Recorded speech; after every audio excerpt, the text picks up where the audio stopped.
Up with KREM begins now.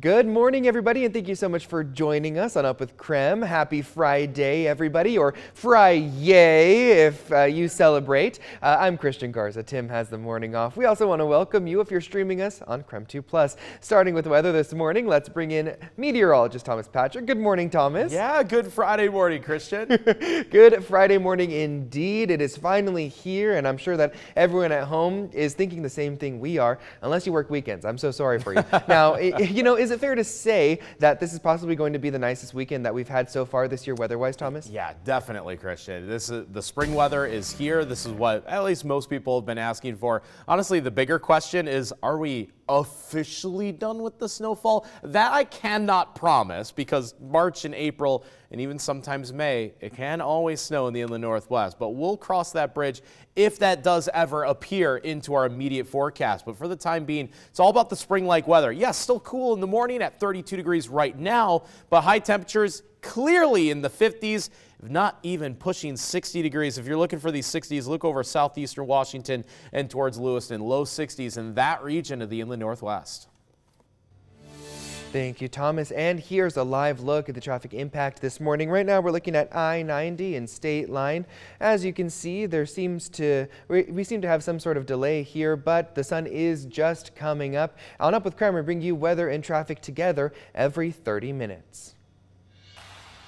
And we have an update for you this morning. The Post Falls man accused of killing his ex-girlfriend's boyfriend over the weekend faced a judge for the first time yesterday.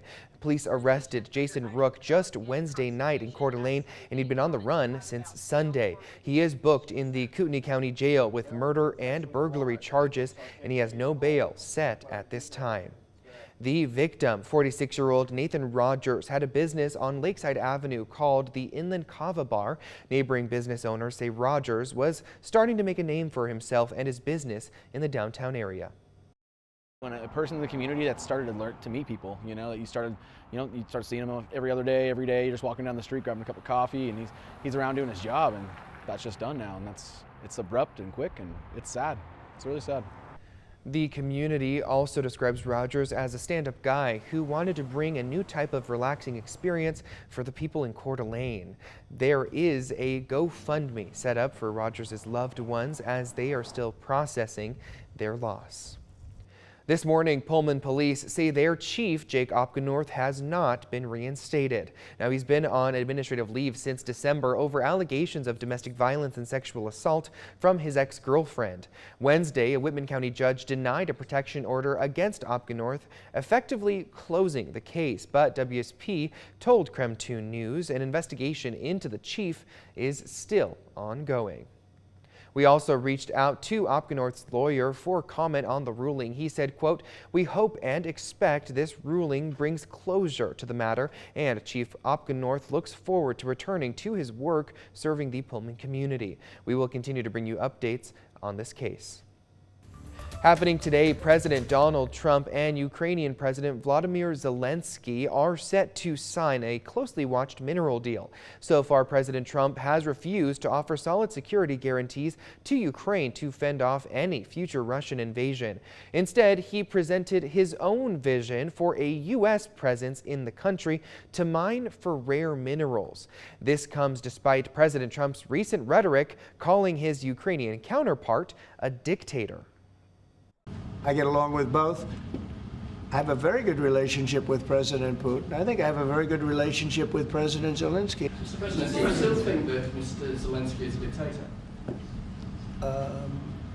Did I say that? I can't believe I said that.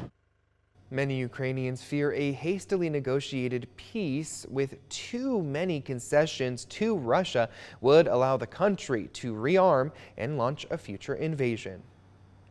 Speaking of Trump this morning, there is confusion among the world's largest economies. This week, he announced his planned 25% tax on Mexican and Canadian imports that will kick in on Tuesday. This comes just 24 hours after the president suggested the tariffs might be pushed back until April. April is also when retaliatory tariffs for all other countries with tariffs against the U.S. are set to start as well. Meanwhile, in the inland Northwest, Nolai says the brewhouse won't raise prices when tariffs go into effect.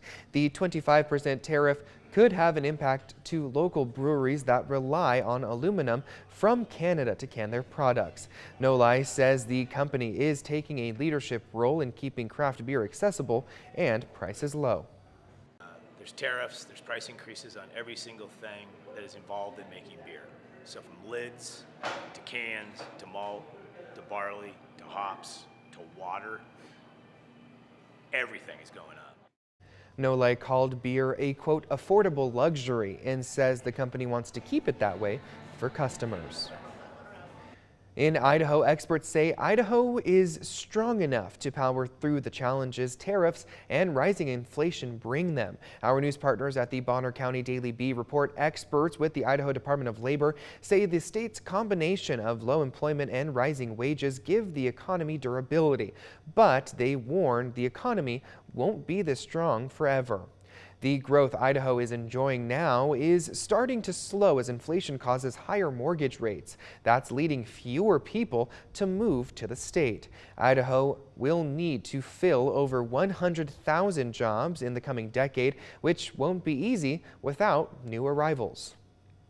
Continuing in Idaho news this morning, the state's transportation department is looking ahead to more traffic and massive construction projects in North Idaho. That's why a new safety tool is ready to roll. Come next week, KREM 2's Shannon Mowdy gives us an up-close look at ITD's incident response vehicle. Ryan Crabtree's crew in Coeur d'Alene has long been the squeaky wheel.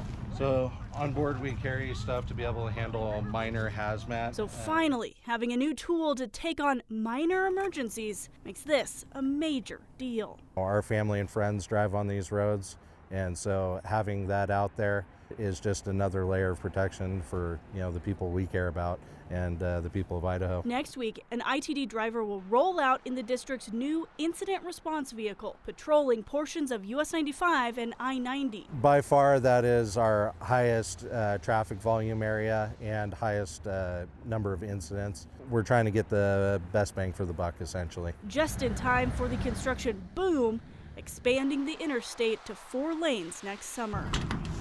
The rig, donated through a similar program in southern Idaho, is outfitted for roadside assistance. From topping off empty tanks to fixing flats, even first aid and small fires. Heather McDaniel says it'll keep the 63,000 drivers who commute these corridors a bit safer. Kind of a safety hazard not only for themselves but for other drivers. This highway helper isn't just going to come to the rescue of drivers. It'll also be a big help to law enforcement. The truck itself will be dispatched by ISP dispatch. Ready to answer the small calls. So this isn't to replace any sort of law enforcement. Meaning police can focus on traffic emergencies and investigations. It's one more resource that we'll have on the road to provide traffic control and make sure that people are staying safe while they're doing their jobs. Shannon Mowdy, 2 News. 6:09, another look at our weather forecast. Still chilly this morning with our current temperatures in the 30s and 20s across the region. No surprise there, this happens a lot in the springtime, especially when we get clear skies. It's warm and sunny during the day, but it's clear and cold at night, so you'll still need that jacket on your way out the door this morning. As cold as 27 in Spokane Valley, 30 in Coeur d'Alene, and still 32 officially in Spokane. But there's that sunshine, and there's that spring warmth, which still continues to pour on for today. Up to 57 for this afternoon, and it'll be even warmer for the weekend ahead.